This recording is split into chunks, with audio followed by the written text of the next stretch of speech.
Thank you, choir. Come and see. That goes quite well with the Amos reading. I'd like to turn to the front of our hymnal now.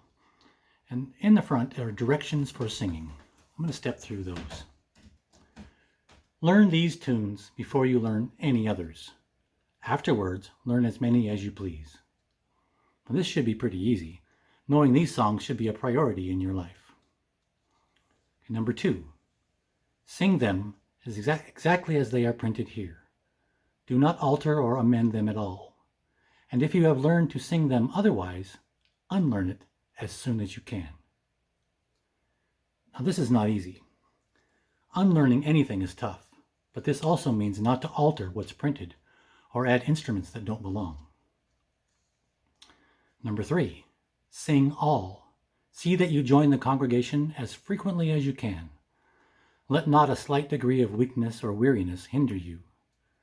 If it is a cross to take it up, and you will find a blessing. Now, sometimes I don't feel like participating, but I force myself and I always feel better. The deep breathing, the fun harmonies, and the inspirational words are uplifting. Number 4, sing lustily in a strong, vigorous, healthy way, and with good courage. Beware of singing as if you were half dead or half asleep, but lift up your voice with strength. Be no more afraid of your voice now, nor more ashamed of its being heard, than when you sang the songs of Satan. I have mixed feelings about these instructions. Of course, we should sing our hymns in a strong, healthy way, but after reading this, I feel like I need to double check which songs of Satan I might be singing. Number 5, sing modestly. Do not bawl so as to be heard above or distinct from the rest of the congregation, that you may not destroy the harmony, but strive to unite your voices together so as to make one melodious sound. It may seem contradictory to say, sing lustily and sing modestly, but I think the essence of this one is, don't destroy the harmony. The majority of our hymns are written with great harmonies, but they can be lost if we don't blend our voices. Number 6, sing in time. Whatever time is sung, be sure to keep with it. Do not run before, and do not stay behind it, but attend closely to the leading voices and move therewith as exactly as you can, and take care not to sing too slow. This drawling way naturally steals on those who are lazy, and it is high time to drive it out from among us and sing all our tunes just as quick as we did at first. I have some trouble with this one.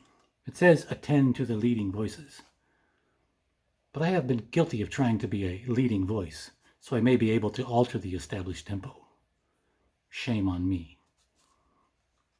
Number 7, above all else, sing spiritually. Have an eye to God in every word you sing. Aim at pleasing Him more than yourself or any other creature. In order to attend strictly to the sense of what you sing, and see that your heart is not carried away with the sound, but offered to God continually. So shall your singing be such as the Lord will approve here, and reward when He cometh in the clouds of heaven. This sums it up nicely. Praise God with every word and note. Now I'm following this up with 15 reasons why we should still be using hymnals. Number 1, hymnals actually teach music. We're making less music than ever before.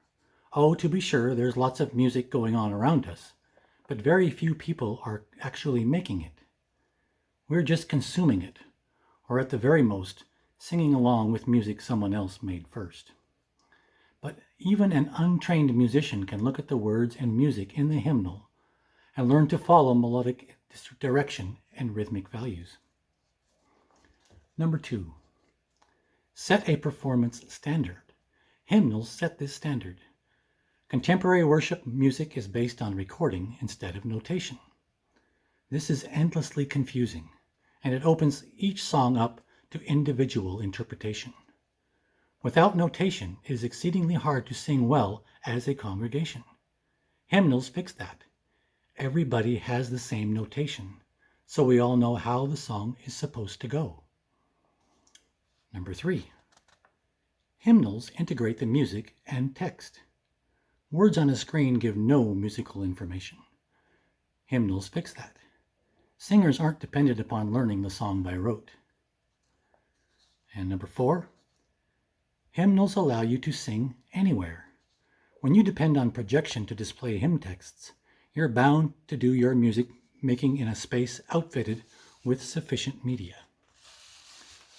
Number 5, hymnals allow people to take possession of the music. Hymnals make it possible for people to have easy access to the best songs.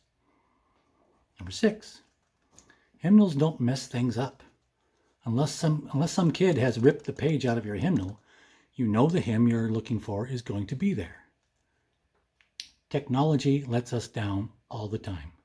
And if it happens in the middle of a song or a hymn, you're sunk. Number 7, hymnals are as helpful as the singer needs them to be. I might know of a hymn, but I may not have grown up singing it. For this hymn, I have to follow the music the entire time. Other hymns, I know almost every note and word. I open the hymnal for little things, but the rest of the time I am free to look out into the congregation, making eye contact, sharing the experience with others. It's hard to ignore a screen, no matter how well I know the song being sung. Its mere presence sends most people into a trance. And number 8, hymnals are a theological textbook. There is no perfect hymnal, but well-crafted hymnals are a reliable source of theological information.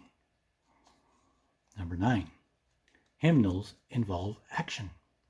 They make people work, picking up the hymnal, finding the right page, and holding it up to sing grounds you in a time and space. Feeling the weight in your hand engages you in the activity, probably more than staring at a screen. Number 10, hymnals are not particularly distracting. Screens are actually very difficult to follow. Whenever I'm forced to read a projected text, I am so easily lost in the colors, backgrounds, and movements. I find myself anticipating when the next slide will be advanced.